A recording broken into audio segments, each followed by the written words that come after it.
निहत्थे कर्ण को मारने से रुका अर्जुन, पर कृष्णा ने कहा अभी नहीं तो कभी नहीं।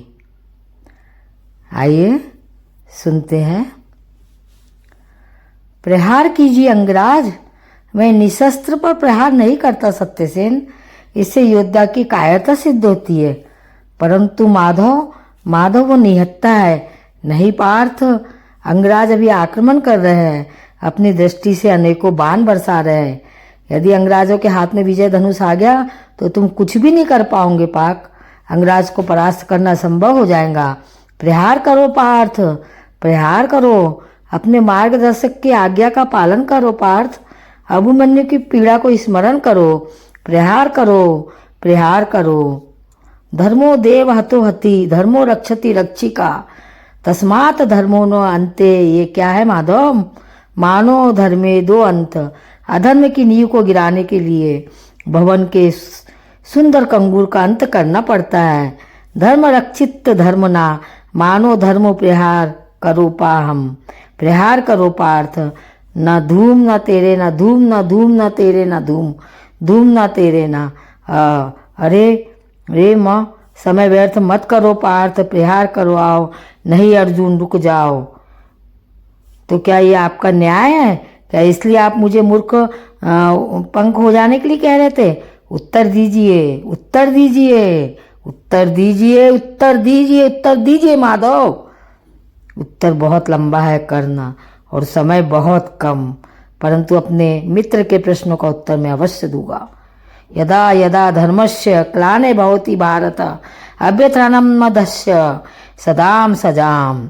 यदा यदा धर्मस्य भवति भारत धर्मस्य सजाम। कुछ प्रश्न ऐसे होते मित्र जिनके उत्तर सबके सामने नहीं दिए जाते, जो केवल आत्मा से आत्मा को मिलते हैं।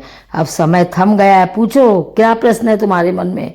आप तो सारथी है ना, अपने रथी का मन पढ़ लेते हैं तो पढ़ लीजिए। मैं पहले भी कह चुका हूँ मित्र, मुझे तुम्हारे मुख से सुनना अच्छा लगता, तो सुनिए।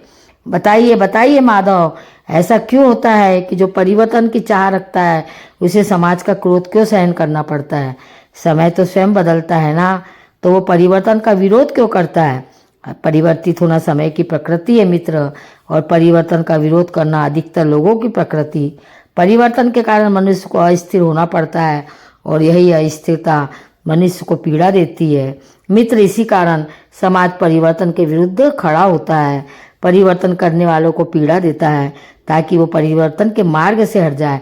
तो क्या इस विरोध के फलस्वरूप समाज को अधिकार है कि एक अबोध की हत्या करे? क्या दोष था मेरे भाई का?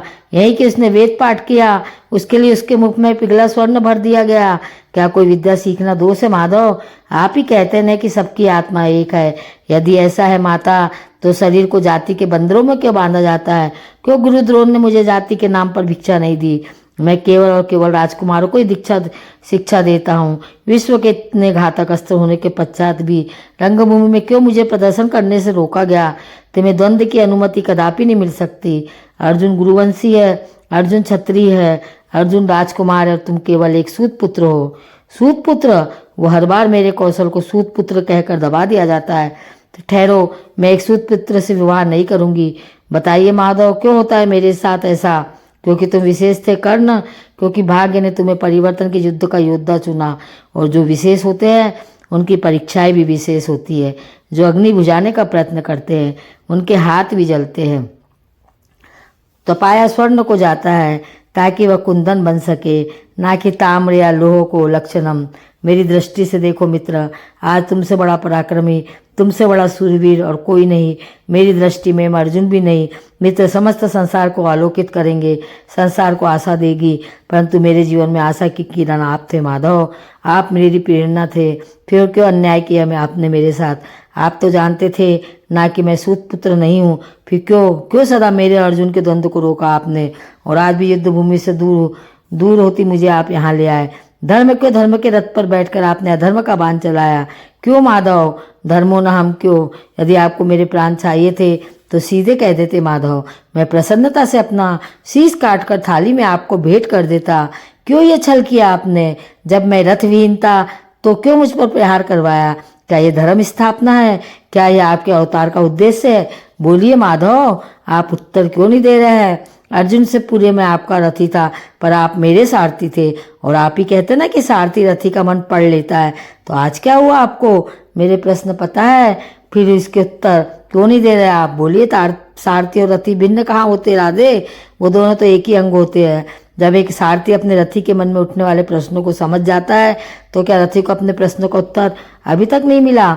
मैं परशुराम तुम्हें श्राप देता हूँ, जिस समय तुम्हें इन दिव्यास्त्रों की सबसे अधिक आवश्यकता होगी, उस समय तुम इसके अनुसंधान की विधि भूल जाओगे। ब्रह्मास्त्र का आह्वान भूलने पर भी तुम्हें भान नहीं हुआ मित्र की यह सब क्या है और क्यों हुआ। अधिक तस्ते माँ भले, तुम्हें यहाँ खींच कर लाना मेरी व्यवस्था थी। मित्र माम कर्म भल दुर्लभता के परिवर्तन के शरीर पर श्राप और पापों का बोझ उतारा जा सके। वादी का रष्टे पाप फले सुखदास, तुम्हारे रथ का चक्का पहली बार नहीं फंसा है। कर्ण स्मरण है, पहली बार तुम्हारे रथ का चक्का कहाँ फंसा था? यह स्थान स्मरण है मित्र, स्मरण है कि हम किन परिस्थिति में पहली बार मिले थे। वर्तमान के कर्म भविष्य में फलदायी होते हैं। अंगराज कोई ऐसा कार्य मत करना कि भविष्य पीड़ादायी हो। कर्म मनुष्य के मार्ग चुनने से निश्चित होता है। अंगराज, प्रश्न करना चाहिए कि मार्ग कौन सा चुना जाए, क्योंकि लक्ष्य उत्तम होने पर भी यदि मार्ग अनुचित हो तो लक्ष्य प्राप्ति असंभव है। मैं प्रारब्ध बदलना चाहता था मित्र, किंतु दुर्भाग्य समय प्रबल है। तुम्हारे वचनों के कारण, श्रापों के कारण और पापों के कारण इस वर्तमान स्थिति में आना ही पड़ा। करना वचन और श्राप इन दोनों का बोझ मैं समझता हूँ, परंतु पाप, मैंने कौन सा पाप किया माधव? परिवर्तन की चाह रखना क्या ये पाप है? अपने गुरु के आश्रम को भंग न करना क्या ये पाप है? अपने मित्र की सहायता करना जिसने सदैव मुझे सहारा दिया, क्या यह पाप है? मौन क्यों है आप? बताइए। मौन, यही मौन तुम्हारा पाप था मित्र, तुम्हारी चुप्पी तुम्हारा अपराध था। पांचाली के वस्त्रहरण पर तुम्हारे शस्त्रों का मौन रहना अपराध था। मित्र, होश में आओ, दुर्योधन तुम्हारा प्रतिशोध हुआ, पूर्ण हुआ मत करो सो तो अभी आरंभ हुआ है, और अब इसके मध्य में तुम्हें भी नहीं आने दूंगा। मनुष्यों से भूल होती है, स्वाभाविक है, पांडवों से भी हुई, किंतु वो मौन नहीं रहे। मैं पांडुपुत्र भीम में प्रतिज्ञा लेता हूँ, पर यही जंगा तोड़कर तुम्हारा प्राण ले लूंगा। दुर्योधन, आज्ञा दीजिए भैया, भी ब्रदर श्री हम इनका सर्वनाश कर देंगे। आदेश या तो हमारे